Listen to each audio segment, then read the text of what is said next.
Assalamualaikum warahmatullahi wabarakatuh. Saya Puteri Asfarida binti Rahman, nombor matrik B2220017. Hari ini saya akan bentangkan tajuk berjudi menurut Undang-Undang Kesalahan Jenayah Syariah di Malaysia, analisis pasca kes Nick Allen.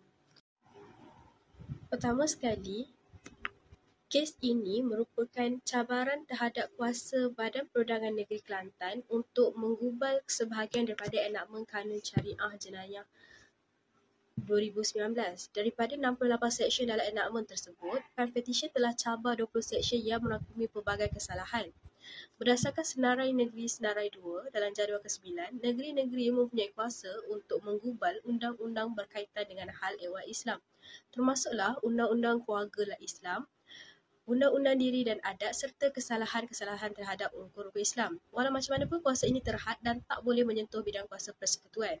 Jadi isu utama dalam kes ini adalah sama ada 20 seksyen yang dicabar itu berada dalam bidang kuasa Negeri Kelantan sebenarnya telah mencerobohi bidang kuasa persekutuan, khususnya bidang undang-undang jenayah yang termaktub dalam Senarai Persekutuan. Butiran 1 dalam Senarai 2 turut memberikan kuasa kepada negeri untuk wujudkan dan menghukum kesalahan yang dilakukan oleh orang yang menganut agama Islam terhadap rukun-rukun Islam kecuali berkenaan perkara yang termasuk dalam Senarai Persekutuan. Jadi ini akan menjadi rujukan penting dalam menentukan sejauh mana sesebuah negeri boleh menggubal undang-undang syariah yang mungkin bertindih dengan bidang kuasa persekutuan. Seterusnya, ulasan literatur. Seterusnya, berjudi menurut Undang-Undang Sivil, iaitu satu perjanjian antara dua pihak atau lebih untuk mempertaruhkan sesuatu yang bernilai, biasanya wang, dengan niat untuk menjana keuntungan berdasarkan hasil peristiwa yang ditentukan sepenuhnya atau sebahagian oleh peluang. Dalam Undang-Undang Sivil ini, kontrak perjudian dilihat sebagai satu subkategori kontrak aleatori, iaitu kontrak di mana prestasi pihak-pihak bergantung kejadian yang tak pasti. Ini bermakna keunikan kontrak perjudian ni yang membezakan daripada kontrak aleatori lain.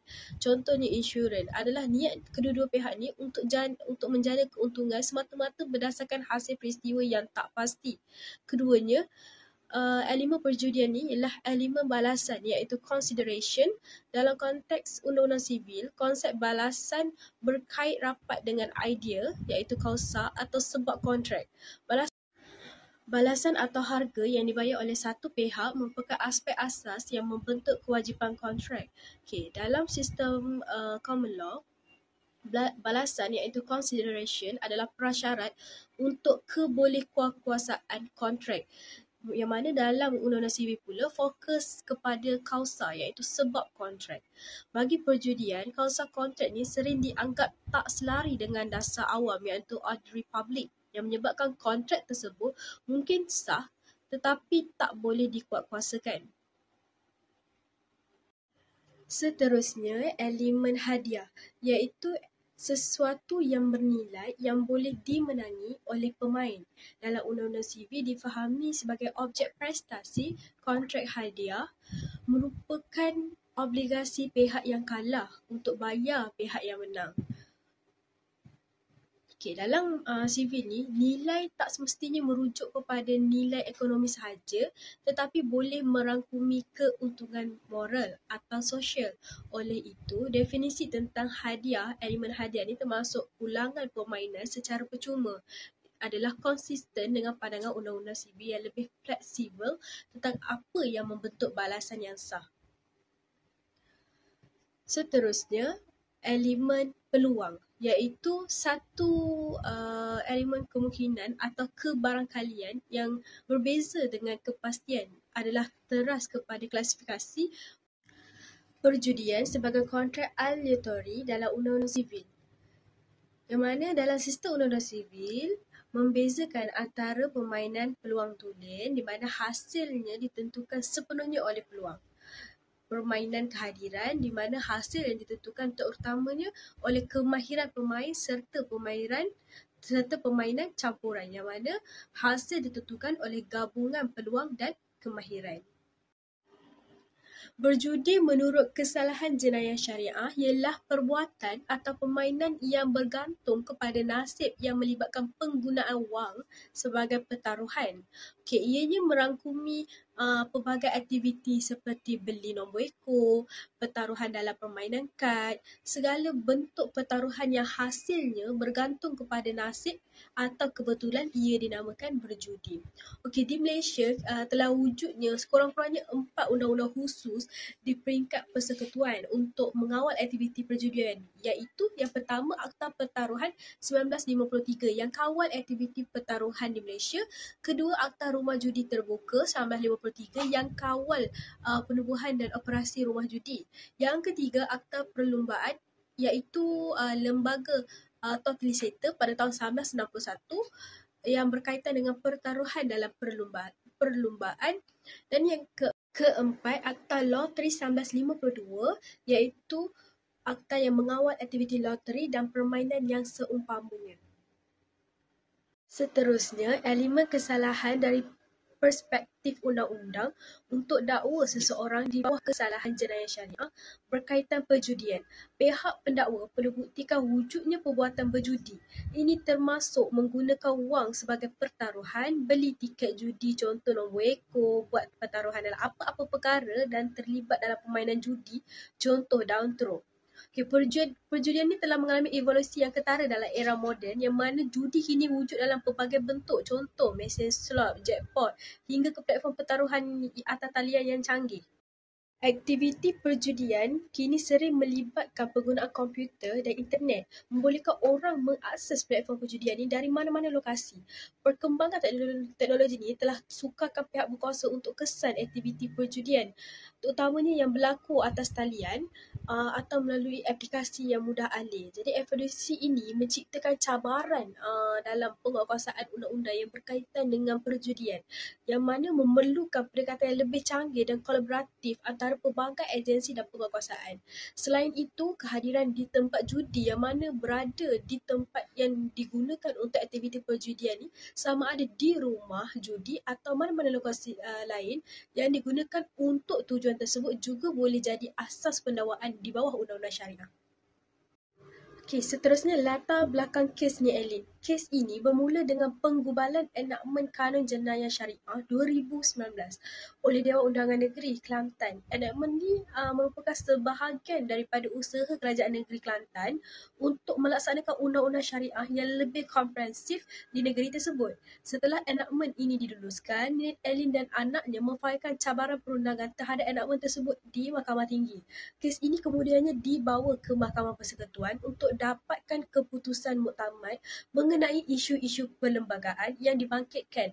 Petition telah cabar kesahan 20 seksyen daripada 68 seksyen dalam enakmen Kanun Jenayah Syariah 2019 di Kelantan.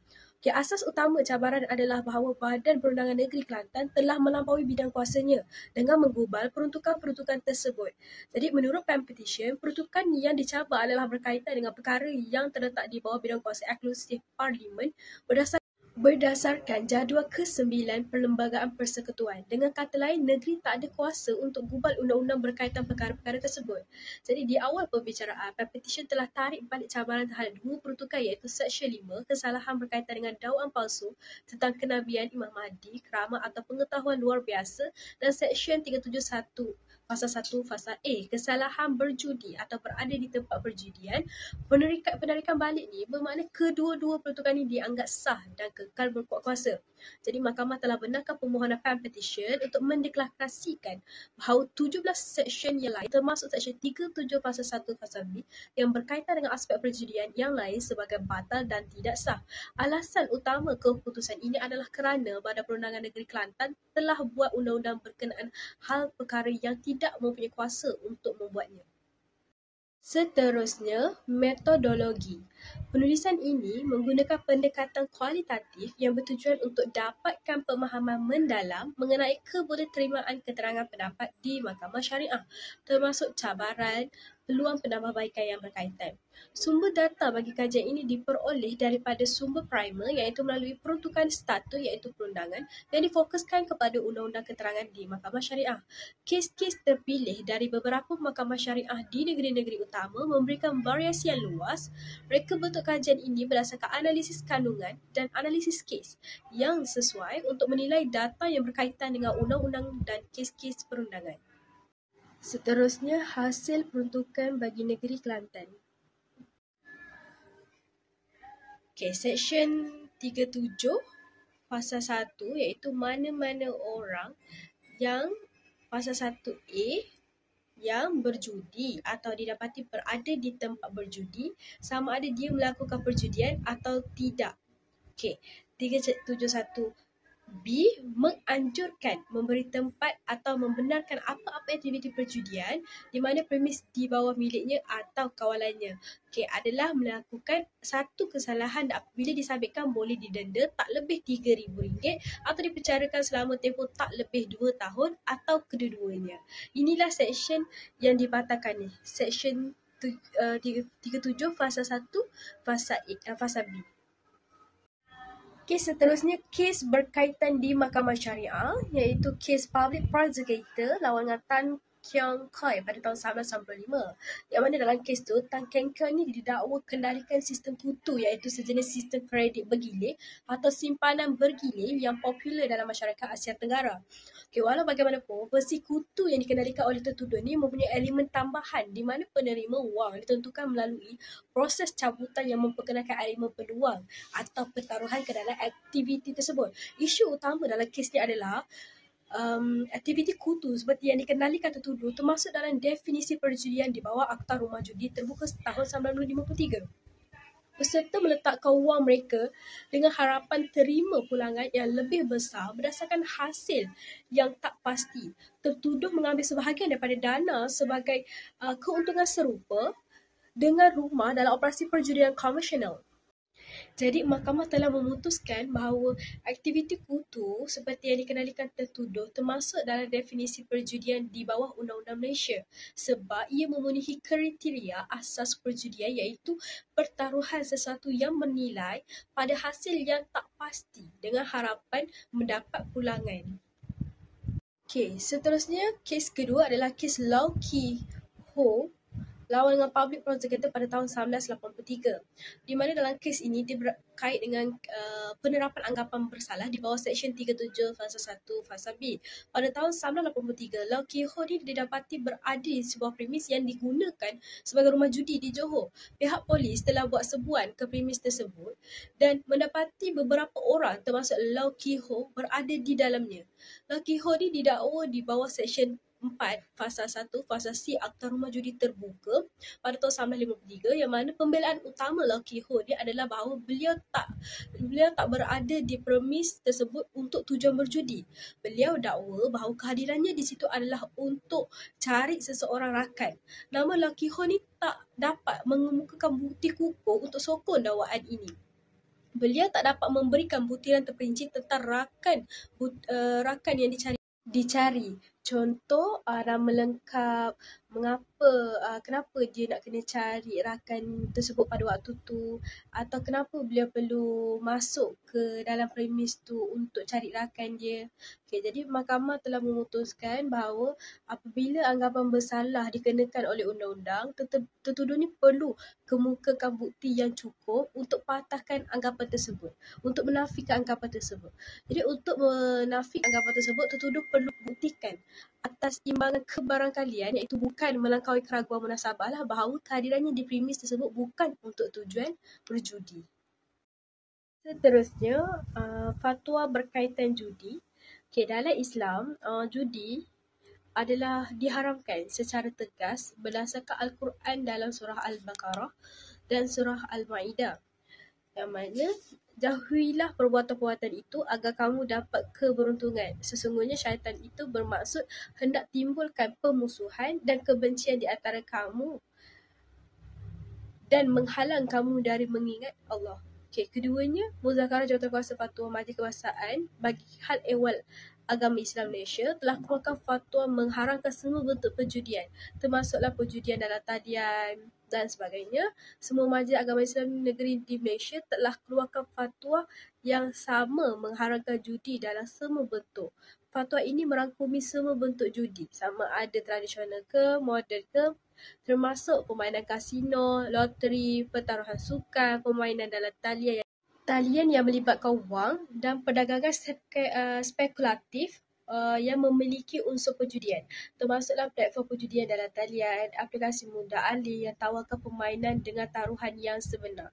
Jadi alasan pengharaman ini sebab dapatkan harta dengan cara yang tak betul, yang tak benar. Okey, menimbulkan permusuhan dan kebencian di antara manusia, mengalihkan perhatian dari ibadah dan mengingati Allah, dan boleh menyebabkan ketagihan yang boleh memudaratkan kewangan serta galakkan sikap mengharapkan keuntungan tanpa usaha yang sebenar.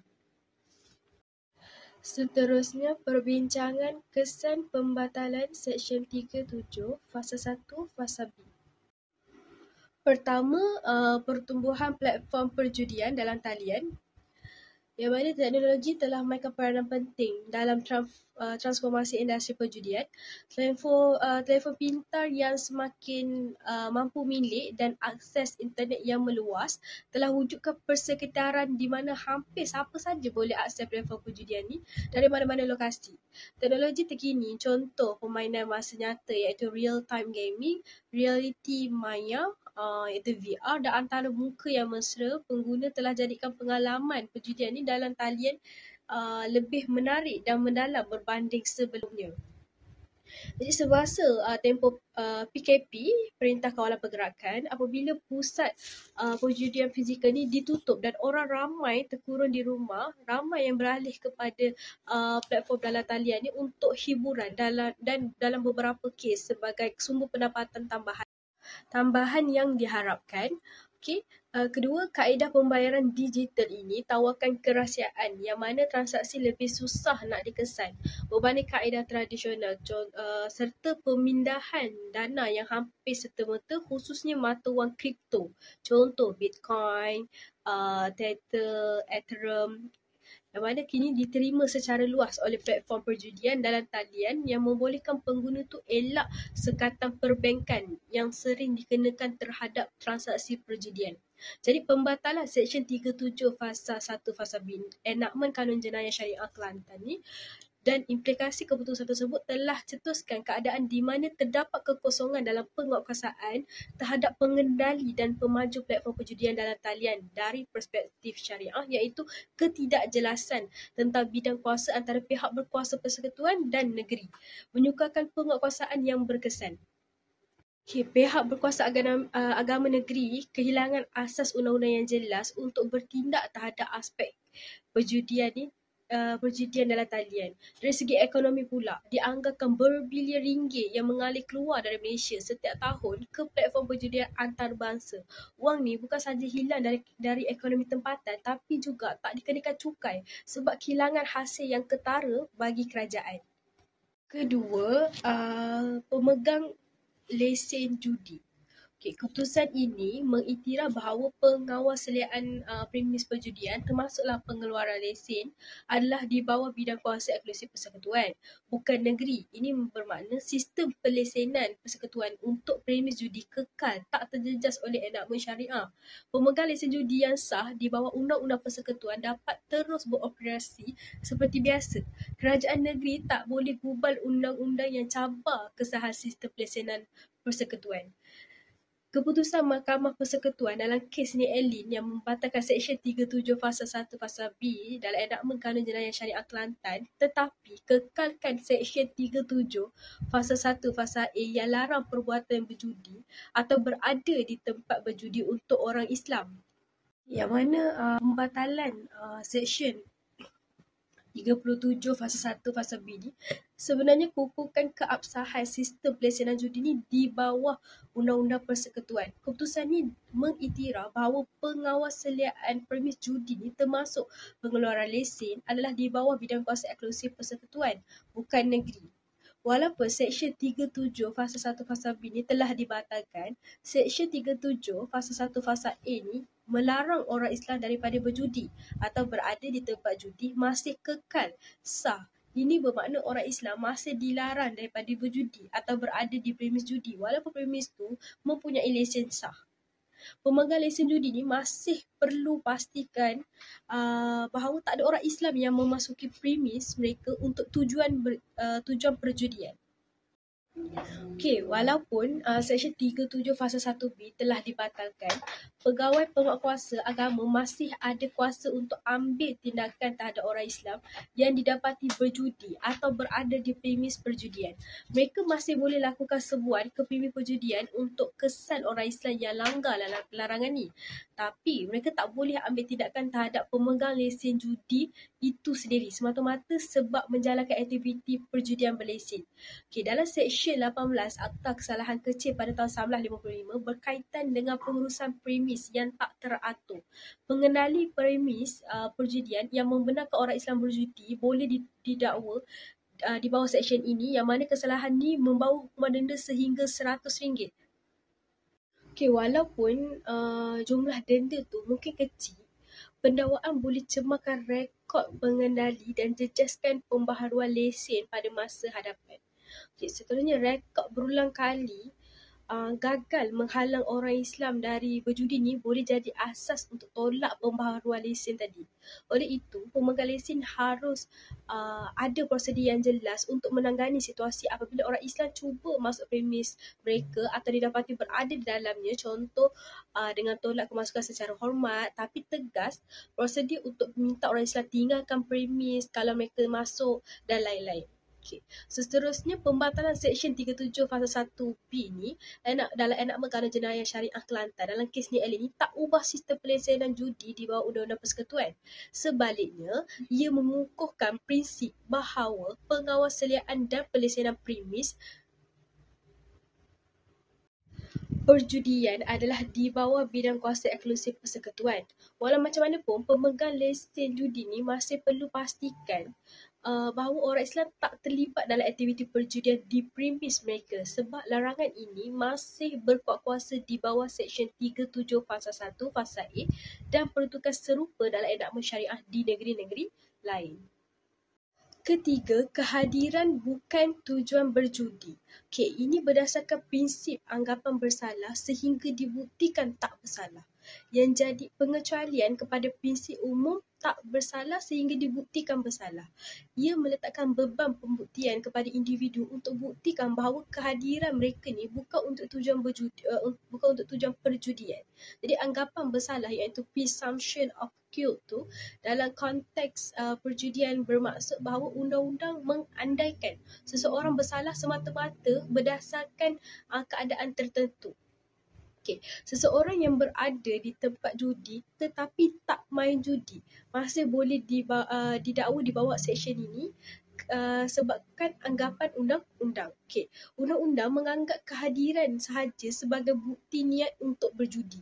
Okay. Individu tersebut perlu buktikan bahawa mereka berada di situ bukan untuk tujuan berjudi.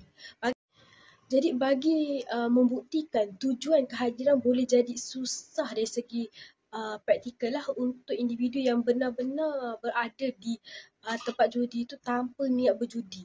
Peruntukan macam ni lah boleh timbulkan cabaran undang-undang yang signifikan, yang mana macam mana pun kalau tak terlibat dalam perjudian atau tak berniat untuk berjudi, kemungkinan besar pihak berkuasa akan nilai keadaan dan bukti yang ada. Peruntukan anggapan bersalah ni menimbulkan kebimbangan yang serius lah tentang hak asasi, iaitu peruntukan macam ni lah boleh disalahgunakan untuk tangkap individu tertentu walaupun tak ada bukti aktiviti judi. Jadi di Malaysia, pertentangan dengan prinsip perlembagaan boleh dilihat dalam perkara 5 Fasa 1 Perlembagaan Persekutuan yang menjamin bahawa tak ada seorang pun boleh diambil nyawanya atau dilucutkan kebebasan dirinya kecuali mengikut undang-undang. Okay, kesimpulannya, potensi konflik antara undang-undang syariah dan undang-undang persekutuan berkaitan kesalahan judi ni, kalau satu kesalahan bawah akta atau enakmen kesalahan jenayah syariah dianggap bercanggah dengan undang-undang persekutuan, maka undang-undang ke atas kesalahan judi, zina yang sedia ada juga akan terbuka kepada percanggahan. Jadi dalam konteks perjudian, wujud potensi pertindihan antara undang-undang sivil melalui Akta Rumah Judi Terbuka tahun 1953 dan enakmen kesalahan jenayah syariah negeri yang larang perjudian bagi orang Islam. Jadi cabaran ni timbul apabila kedua-dua sistem undang-undang ni berpotensi untuk dakwa individu Muslim yang terlibat dalam percutian. Okey, ianya membangkitkan persoalan tentang sistem mana yang harus ada bidang kuasa utama. Jadi dalam kes ni, Elin ni mencabar kesahihan beberapa peruntukan dalam undang-undang syariah ni berdasarkan kesesuaian dengan perlembagaan persekutuan. Cabaran sedemikian kalau berjaya boleh menciptakan presiden untuk cabar peruntukan lain dalam undang-undang syariah.